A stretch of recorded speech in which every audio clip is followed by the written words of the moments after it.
This broadcast is brought to you by Colby Brooks with Century 21 Right Pace Real Estate and buyfrombrooks.com. Let Colby Brooks handle all of your real estate needs. Next up on NEA Report, talking about the news that just came out of the governor's press conference. School closed for the remainder of the school year. But there's some news also that applies to seniors, for example, who are in good standing. As of the third 9 weeks, you're still going to graduate. We've got a lot of news on this, plus the latest numbers for Arkansas as of our broadcast right now on NEA Report. So let's get started.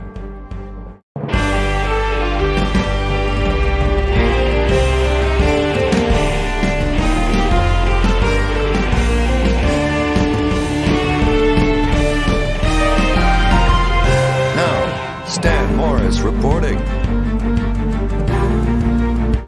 We're glad you've taken a couple of minutes to join us today on NEA Report. I'm Stan Morris. Thanks for being here. It's Monday, April the 6th, 2020. We're continuing our coverage of COVID-19 in Arkansas with 875 confirmed cases in Arkansas as of right now.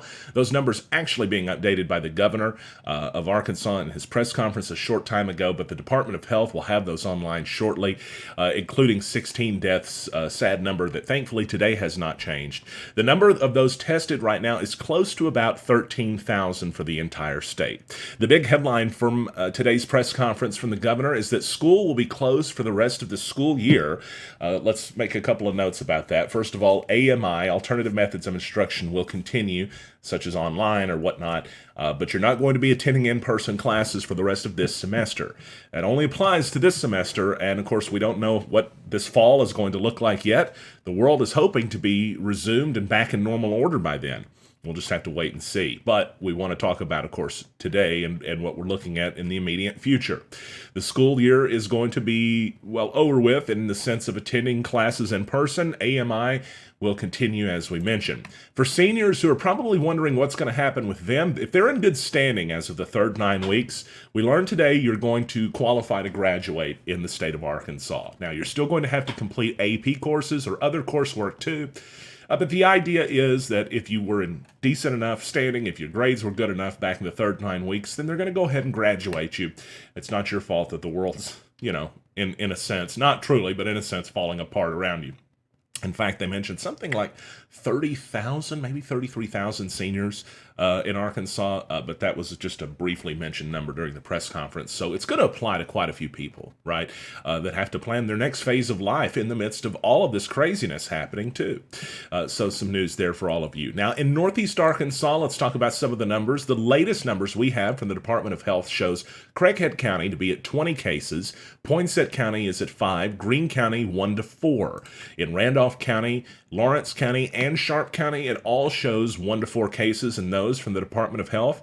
But just for added accuracy, I checked Johns Hopkins University before I started the broadcast. All three of those counties still at 1 case as of right now, Randolph, Lawrence, and Sharp counties. Independence County at 5 cases. Cleburne County at a whopping 65 cases. They've had an outbreak there. The church is continuing to meet or having a church service, and that was back in March, too, before a lot of this stuff really took off. They're seeing some of the effects of that. White County next door with 25 cases. In Crittenden County, 53 cases. Of course, they're very close to the hot spot that is Memphis. In Shelby County, Tennessee. In Cross County, 5 cases. And in Mississippi County, 1 to 4. I still believe that's 1. Jackson County, no confirmed cases. Same with Fulton County and Izard County getting on the map today with their first confirmed case. The county judge confirming over there. If you're wanting to see numbers for your county, but you don't see them, we've got you covered. Just go to neareport.com and click on the latest COVID-19 daily update. We do these almost every day, even on the weekends, and you can see the latest numbers for Arkansas. We have several county-by-county breakdowns, but then we include the link to the map from the Department of Health. You click it, you click on your county, and you know right where you're at. That's where we get the numbers, so we want you to have that too.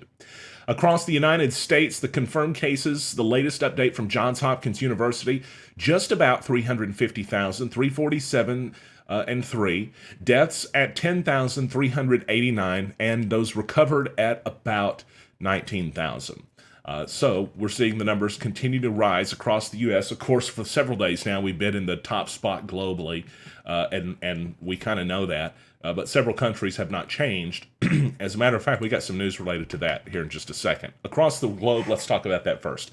1.3 million confirmed cases, with deaths at 72,638, recovered 275,000 plus. China's still reporting that they're just barely above 82,000, right? That's just all but halted growth, and that's the largest country in the world. Them or India, one, they're real close.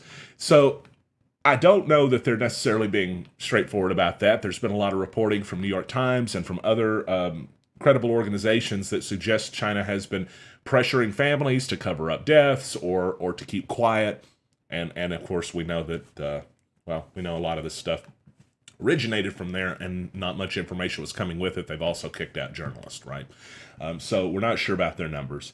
But we are seeing some other numbers, too. Now, I mentioned the United States is in the top spot. Number 2 is Spain at 135,000. Number 3, Italy, 132. Germany at just over 100. France, 93,000. And then China. Guidance from the Jonesboro mayor today to wear masks if you're working in our community in food service, in a drive-through operation, or if you're just having contact with people face-to-face or otherwise. The mayor said today those in close quarters with others should wear a mask if they're out working or in public to reduce chances of transmitting or acquiring the disease, the coronavirus.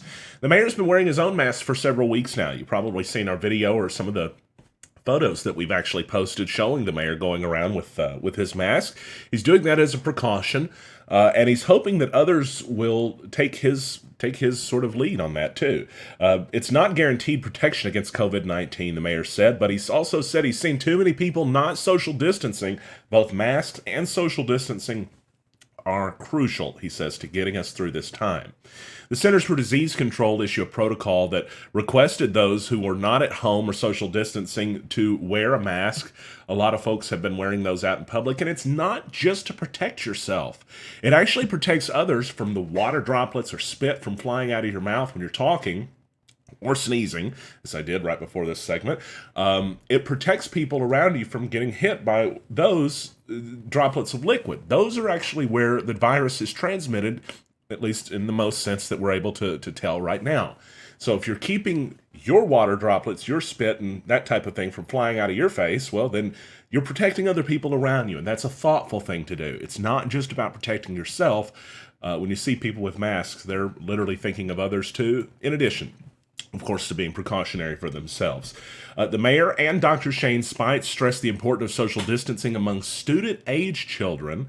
The mayor said he pointed out how large numbers of 21 or under who are still getting together out and about in the city should heed this advice and hear this message. He said parents of children need to find a way to keep them from leaving home to hang out with friends. It's serious, and everyone should treat it seriously. In other words, this is not spring break, and you shouldn't be treating it like it is. There's enough doom and gloom out there, we know. We tell you about it every day. So we want to give you a bit of good news in relation to this stuff right now. Call it light at the end of the tunnel, call it a ray of hope, but it's something. New infections and deaths are slowing in Spain. They've had 4 days straight of drops in new infections and deaths. They're still seeing bad numbers. 647 deaths on Monday, but that's, of course, today. But 674 yesterday and 950 last Thursday. So you can see how it's dropped from where it peaked out. Hopefully we stay away from that peak and it continues to drop, because that's good news. But they've taken massive steps to try to isolate people and to try to shut down the country too. So it's proof that that stuff works, if anything. Also good news showing in Italy and France, where infections are slowing and death rates have also been, at least the deaths are still going up, but the rate at which they have happened is not going up, or at least it hasn't in the past several days.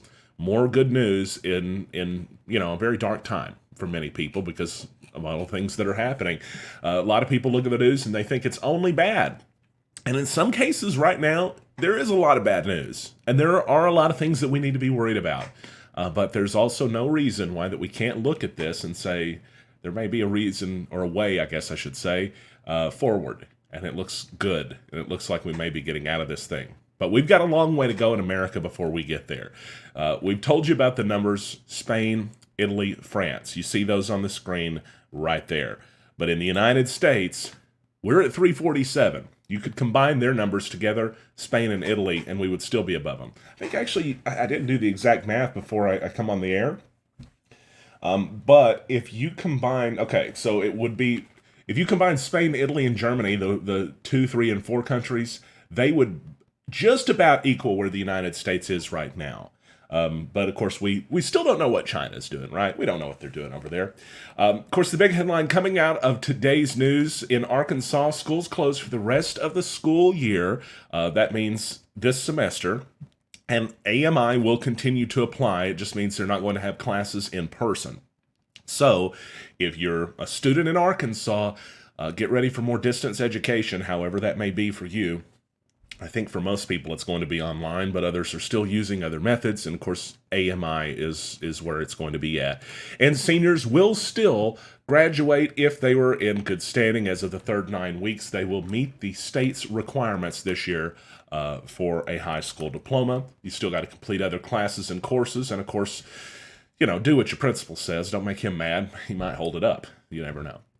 Right now, the latest numbers in Arkansas as of our broadcast were 875. Those numbers will continue to be updated throughout the day, night, and tomorrow.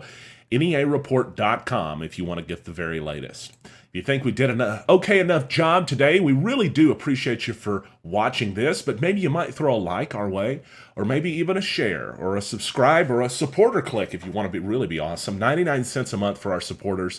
We do exclusive shows and exclusive content for them. We keep all this stuff free for everybody, but of course, it's not cheap. Life has bills, and that lets you help us a little bit with those along the way to keep bringing you news from Northeast Arkansas. I'm Stan Morris reporting in Jonesboro, and now you're up to date from NEA Report. Have a good night.